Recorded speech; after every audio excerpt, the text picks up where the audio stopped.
permito pronunciarme de manera diametralmente opuesta a la solicitud de la Fiscalía en relación a la imposición de la prisión preventiva de carácter justificado a mi representado, al tenor de las siguientes consideraciones. En primera instancia, su señoría, como órganos técnicos que somos, sabemos de las determinaciones que ha emitido la Corte Interamericana de Derechos Humanos, así como la Suprema Corte de Justicia de la Nación, respecto al régimen cautelar que de manera elocuente solicita la agente del Ministerio Público, su señoría.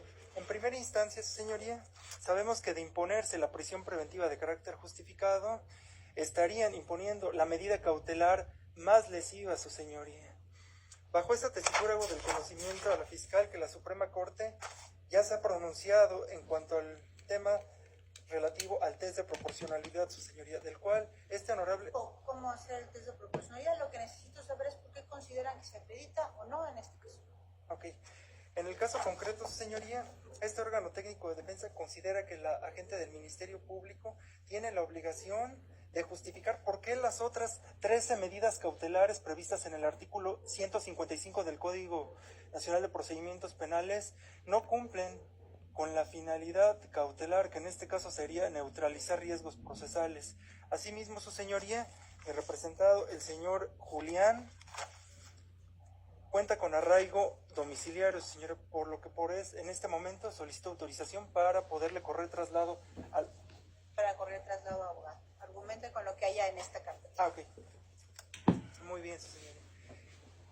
Mi representado, el señor Julián, cuenta con arraigo domiciliario, es decir, vive en el lugar, desde hace más de 20 años, en el lugar donde va a ser juzgado, teniendo su domicilio en el inmueble ubicado en la calle de Viaducto Río... Deme un segundo. Señor Julián, usted solicitó datos personales privados. ¿Autoriza que indique su domicilio el abogado? Sí. Bien. Adelante, abogado. Gracias, señoría. Mi representado, el señor Julián, tiene su domicilio en la avenida de Viaducto Río de la Piedad, número 359, interior 101, de la colonia Viaducto Piedad, en la alcaldía Iztacalco, su señoría. Asimismo, cabe destacar que mi representado cuenta con un arraigo, toda vez que lleva más de 15 años viviendo en ese domicilio, su señoría.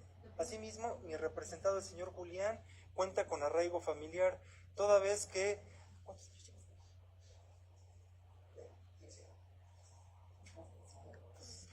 ¿Qué le ocurre, señor Julián? Yo creo que la presión... ¿Quiere que tomemos un momento para que... ¿Estás seguro? Sí. Bueno. Adelante. Gracias, su señoría. Pero a ver, no sé si escuchó mal, si la fiscalía indicó que proporcionó un domicilio en Guerrero, el señor Julián. Otro, no, ese, el señor es... Ricardo. Ricardo, exactamente. Ah, muy bien, correcto. Adelante, abogado. Sí, gracias. Nada más para efectos de terminar, su señoría.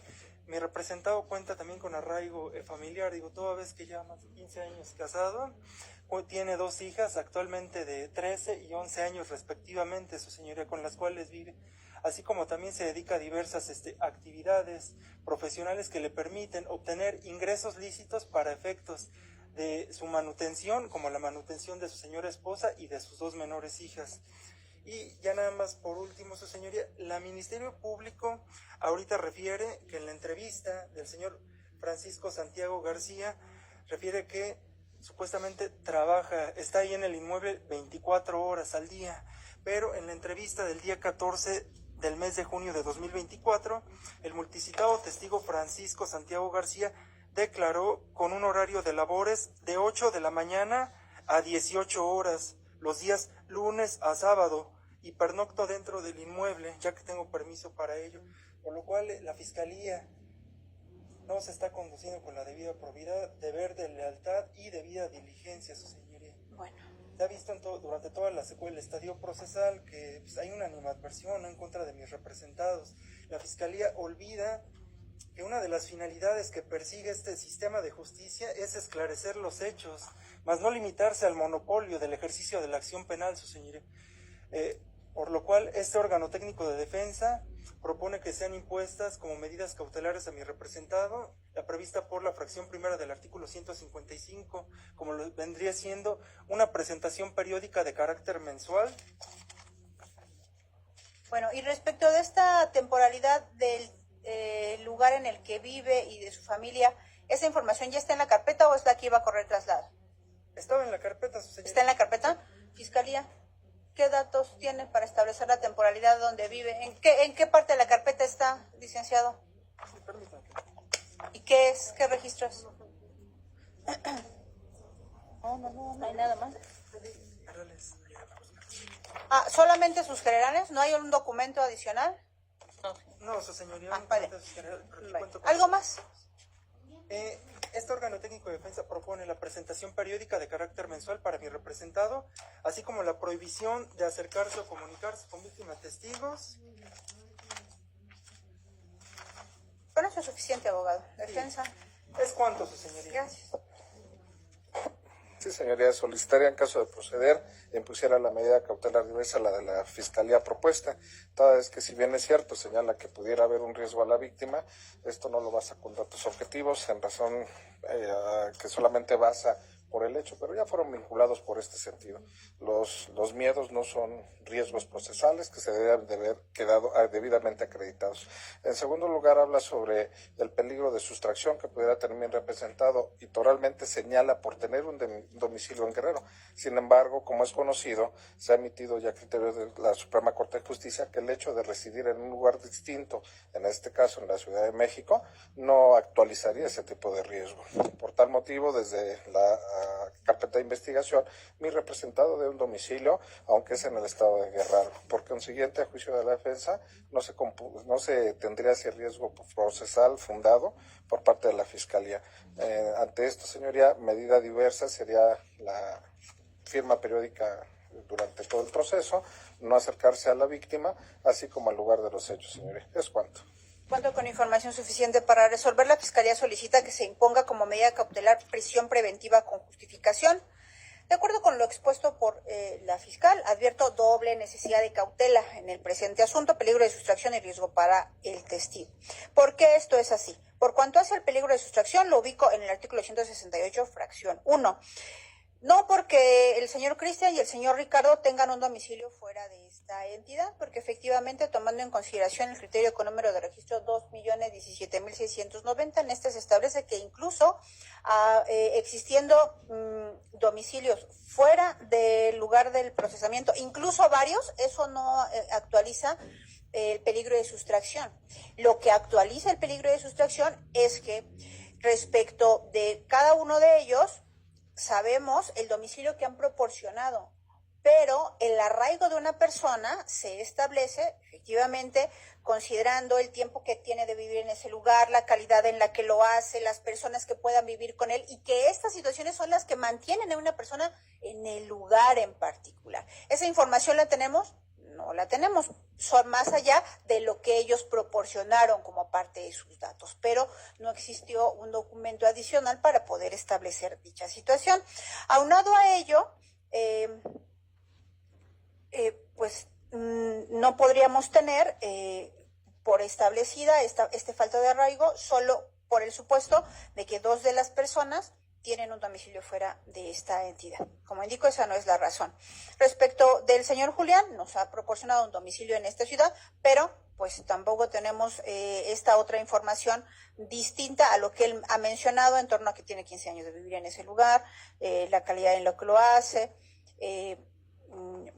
pero solamente es su manifestación, no tenemos ningún dato adicional. De ahí podemos establecer el peligro de sustracción respecto de cada uno de ellos.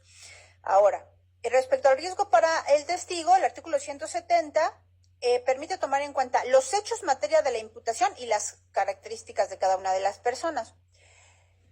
Habiendo ya vinculado al proceso, considerando el hecho materia de la imputación en la que se estima que se ejerció violencia física y moral, eso permite establecer el riesgo para el testigo. Esto no porque se considere una presunción de responsabilidad para las personas. La razón por la que se puede tomar en cuenta los hechos y de ahí obtener un riesgo para la persona es porque lo que se reconoce es un conflicto entre las partes. Un conflicto en el cual una persona denuncia a otra o a otras, les imputa un hecho que los ha traído a procesamiento. ¿Se considera que esto dará cuenta de un delito? No, en este momento no podemos establecerlo, pero sí de un conflicto entre las partes, de ahí el riesgo para la persona testiga o para el testigo. Tenemos entonces estas dos necesidades de cautela establecidas, peligro de sustracción y riesgo para el testigo. Bien, ¿esto es suficiente para imponer la máxima cautela? No, porque como bien lo indicó la defensa, pues debemos de cumplir con otros requisitos. La necesidad de cautela me da cuenta de que debo imponer una medida, no cuál. Así como para vincular a procesos se requiere un estándar que la Fiscalía cumple, ¿no?, con facilidad, ¿no? Normalmente, para imponer una medida cautelar también se requiere un estándar y este no es tan fácil de acreditar, menos si se trata de la máxima cautela. ¿Por qué? Porque necesitamos igualmente datos objetivos para establecer no solo la necesidad de cautela, que considero los hay, pero además para establecer la cautela específica y más aún la máxima cautela, porque la prisión preventiva es la excepción de la excepción. ¿Qué implica esto? Que necesitamos mucha mayor información, ya no solo indicios, ¿no?, mucho menos temores, como indicó la defensa. No necesitamos datos objetivos que nos permitan establecer probabilidad. ¿Por qué? Porque la medida cautelar es un... Señor Julián, guarde silencio, por favor. Porque la imposición de una medida cautelar es un cálculo preventivo de probabilidades. ¿Qué significa esto? Que necesitamos sustentar que existe una probabilidad de que la persona se puede sustraer y de que puede existir un riesgo, pero además de ello, ¿qué medida cautelar neutralizará este riesgo? Reitero, sustentada en datos o apreciaciones objetivas, no subjetivas. Incluso, si tomamos en consideración el registro con número 2.017.568, de este se establece específicamente que la imposición de la prisión preventiva no puede estar sustentada en apreciaciones subjetivas. ¿Por qué? Porque es arbitrario. Bien, en este sentido, además, el criterio con número de registro 2.017.568 impone a la Fiscalía que explique una a una por qué las otras medidas cautelares no son suficientes para neutralizar el riesgo. Establecer solamente que las otras medidas no son idóneas para neutralizar el riesgo, eso es dogmático. Y lo dogmático no sustenta una cautela, menos una de tal calado como una prisión. En este caso, pues no escuchamos esa información. Y por el contrario, considero que sí existen otras medidas que pueden neutralizar el riesgo. ¿Por qué? Porque hasta el momento no hay una base objetiva para establecer que cada uno de los señores sometidos a proceso no cumplirá con sus obligaciones procesales. Por el contrario, hay base y datos para establecer que sí lo harán. ¿Cuál es su primera obligación procesal? Proporcionar su completa identidad y sus datos personales, y así lo han hecho. Porque no se indicó que proporcionaran información distinta, no pasó por alto que se indicó que por cuanto hace al señor Ricardo, él indicó que es Luis Ricardo. Pero esto no constituye una variación en la identidad de la persona. Aunado al hecho que si tomamos en cuenta el artículo 10 de la Ley Nacional de Registro de Detenciones, se establece que lo que manifiestan como datos las personas detenidas se presume cierto dato, salvo prueba en contrario, y no hay dato para establecer que ellos no han proporcionado su completa identidad. Esta es su primera obligación procesal y este es un dato objetivo para estimar que de imponérsele otras diversas obligaciones cumplirán con las mismas. En ese sentido, estimo que resulta idóneo, de acuerdo con sus circunstancias, para neutralizar el peligro de sustracción, una presentación periódica. Porque si bien es cierto, se ha indicado no tienen un domicilio en esta entidad por cuanto hace al señor Ricardo y al señor Cristian, y eso hará difícil la citación, pues precisamente lo que permitirá mantenerlos ubicados para los efectos de la continuación del procesamiento es que se presenten ante diversa autoridad, en este caso unidad de medidas cautelares, incluso proporcionando como medios de notificación una vía telefónica y además, por cuanto hace al señor Cristian,